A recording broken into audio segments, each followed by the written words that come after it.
Hello friends, कैसे हैं आप सब। या देवी सर्वभूतेषु विद्यारूपेण संस्थिता नमस्तस्यै नमस्तस्यै नमस्तस्यै नमो नमः। दोस्तों, आपका हमारे चैनल पर स्वागत है। Class 10 science acid base and salt अनुभाग 2.3 क्वेश्चन नंबर फर्स्ट। आपके पास दो विलयन ए तथा बी हैं। विलयन ए के पीएच का मान 6 है और विलयन बी के पीएच का मान 8 है। किस विलयन में हाइड्रोजन आयन की सांद्रता अधिक है?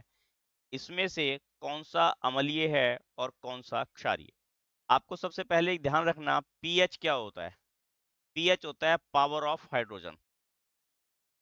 पावर ऑफ हाइड्रोजन, किसी विलयन में हाइड्रोजन की सांद्रता कितनी है उसे पीएच बोलते हैं। और पीएच का स्केल कितना होता है, परास कितना होता है, 0 से लेके 14 तक। कितना होता है? 0 से 14 तक। और इसमें तीन कैटेगरीज बनती हैं। एक तो आती है 0 से 6.9 यानी कि 7 से कम तक की, 7 से कुछ भी कम यानी कि 6.9 ले लो। और एक कैटेगरी 7 की आती है और दूसरी आती है 7 से अधिक। ठीक है, 7 से अधिक। इसको मैं दूसरे तरीके से भी लिख सकता हूं, 0 से अधिक, 0 से अधिक तथा 7 से कम। एक कैटेगरी तो ये होगी। और दूसरी कैटेगरी क्या होगी? जिनका पीएच मान 7 होता है। और तीसरी कैटेगरी हो जाएगी जिनका पीएच मान 7 से अधिक तथा 14 से कम। ये तीन कैटेगरीज होगी। जो पहले वाले होते हैं वो अमल होते हैं, ये उदासीन होते हैं और ये क्षार होते हैं। ठीक है, तो हमें यहाँ क्या पता लग गया दोस्तों कि जिनका पीएच मान 0 से 7 के बीच में होता है, 7 से कम बोलना है आपने, वो अमल होते हैं।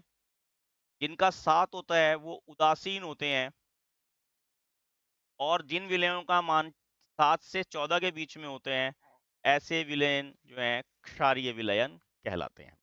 हमारे पास क्वेश्चन दिया है, विलयन ए का पीएच मान 6 है।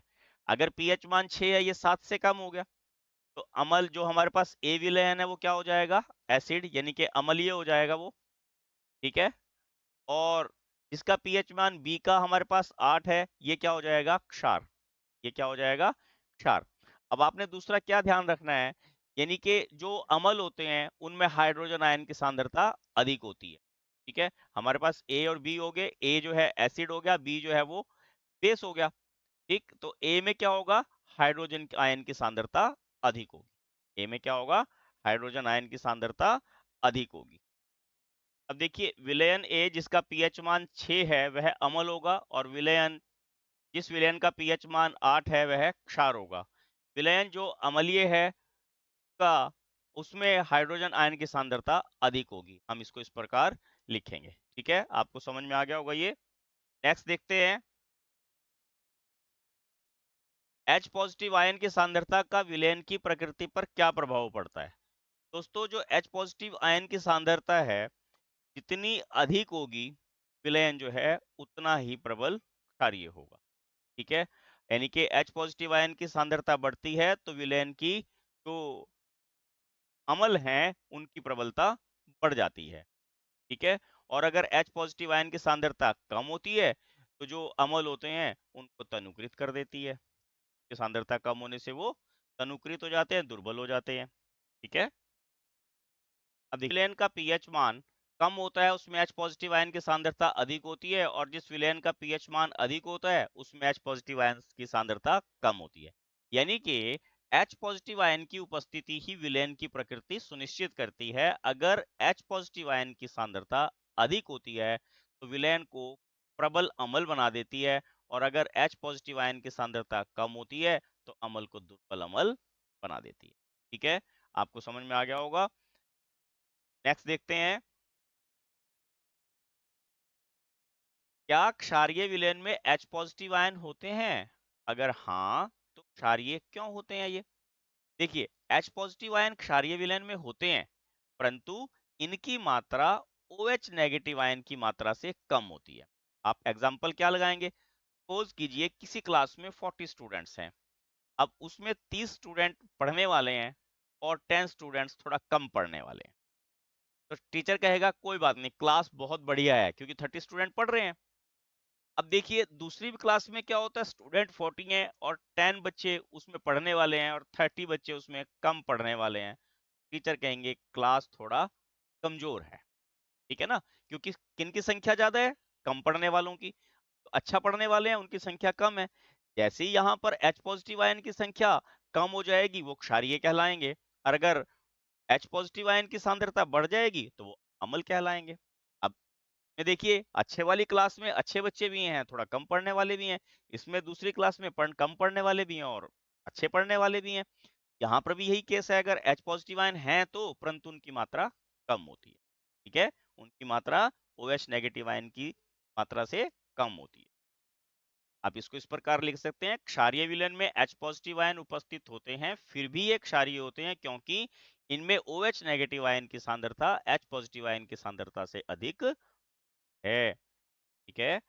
कोई किसान खेत की मृदा की किस परिस्थिति में बिना बुझा चूना यानी कि कैल्शियम ऑक्साइड, सूत्र याद रखना है CaO, और बुझा हुआ चूना कैल्शियम हाइड्रोक्साइड CaOH ट्वाइस, और चाक कैल्शियम कार्बोनेट CaCO का उपयोग करेगा। देखिए बच्चों ये सब क्षारीय प्रकृति के हैं। क्या है, ये सब क्षारीय प्रकृति के हैं और अपनी मृदा को उदासीन बनाने के लिए, न्यूट्रल करने के लिए इनका प्रयोग करेगा। कब करेगा? जब उनकी मृदा अम्लीय होगी।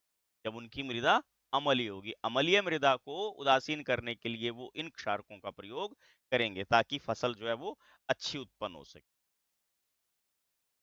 या बुझा हुआ चूना, ये बड़े ऊ की मात्रा आएगी यहाँ, और चाक, ये सभी क्षारीय प्रकृति के हैं। किसान इनका उपयोग अपने खेत की मृदा की अम्लता समाप्त करने के लिए करेंगे। यहाँ पर अनुभाग हमारे पास 2.3 ये समाप्त हो जाता है। अनुभाग 2.4, CaOCl2 यौगिक का प्रचलित नाम क्या है? पहले इसका हम रासायनिक नाम बताते हैं, देखिए कैसे पढ़ेंगे। Ca क्या है? कैल्शियम। O क्या है? ऑक्साइड। और Cl क्या है? क्लोराइड। तो इसका पहले रासायनिक नाम लिखते हैं, वो है कैल्शियम, कैल्शियम ऑक्सी क्लोराइड, ठीक है। इसका रासायनिक नाम क्या है? कैल्शियम ऑक्सी क्लोराइड, और इसका प्रचलित नाम है विरंजक चूर्ण। क्या है?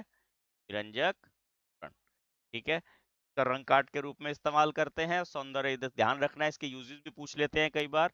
सौंदर्य प्रसाधनों में इसका इस्तेमाल किया जाता है, पेपर इंडस्ट्री में इसका यूज होता है, सोप इंडस्ट्री में इसका यूज होता है, और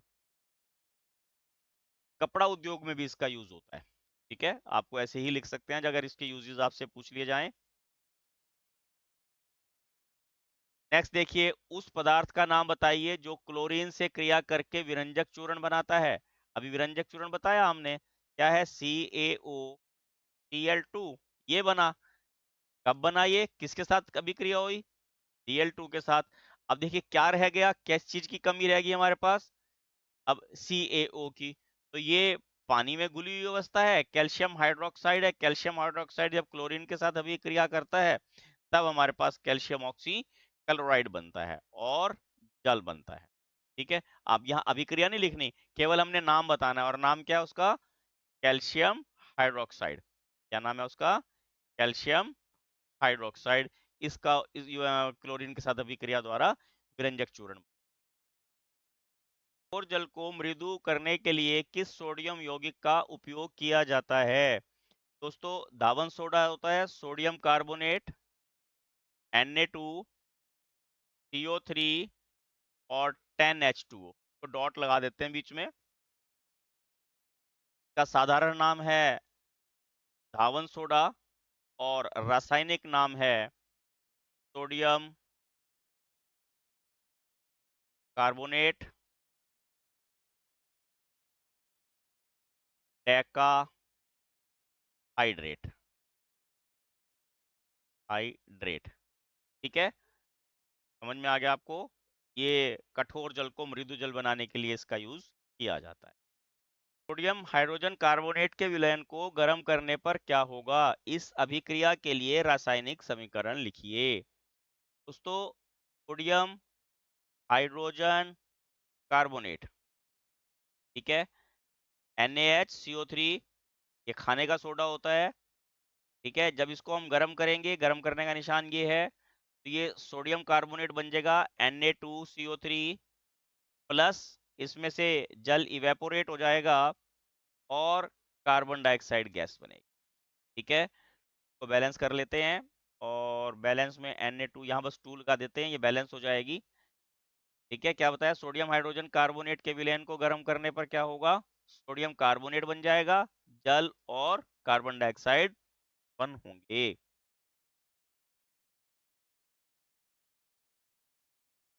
फिफ्थ में देखते हैं, प्लास्टर ऑफ पेरिस की जल के साथ अभिक्रिया के लिए समीकरण लिखिए। प्लास्टर ऑफ पेरिस देखिए क्या होता है, कैल्शियम सल्फेट हेमीहाइड्रेट। अगर इसमें 1.5 अणु जल का मिलाया जाए तो ये जिप्सम बन जाएगा, कैल्शियम सल्फेट डाइहाइड्रेट, ठीक है। इसे क्या बोलते हैं? जिप्सम। और ये क्या है? Plaster of Paris. आपको क्या ध्यान रखना, अगर आपसे प्लास्टर ऑफ पेरिस के यूजेस पूछ ले तो आप क्या बोलोगे? इसका इस्तेमाल टूटी घड़ियों को जोड़ने में करते हैं। प्लास्टर ऑफ पेरिस का इस्तेमाल दीवारों की सतह को प्लेन करने में करते हैं। घरों में, छतों में डिजाइन बनाने के लिए प्लास्टर ऑफ पेरिस का प्रयोग करते हैं। बुत बनाने में प्लास्टर ऑफ पेरिस का प्रयोग करते हैं। तो सब इस प्रकार के आप यहाँ आंसर लिख सकते हैं। ये हमारे पास 2.4 अनुभाग यहाँ समाप्त हो जाता है। Please like, share and subscribe my channel. Thank you, have a nice day.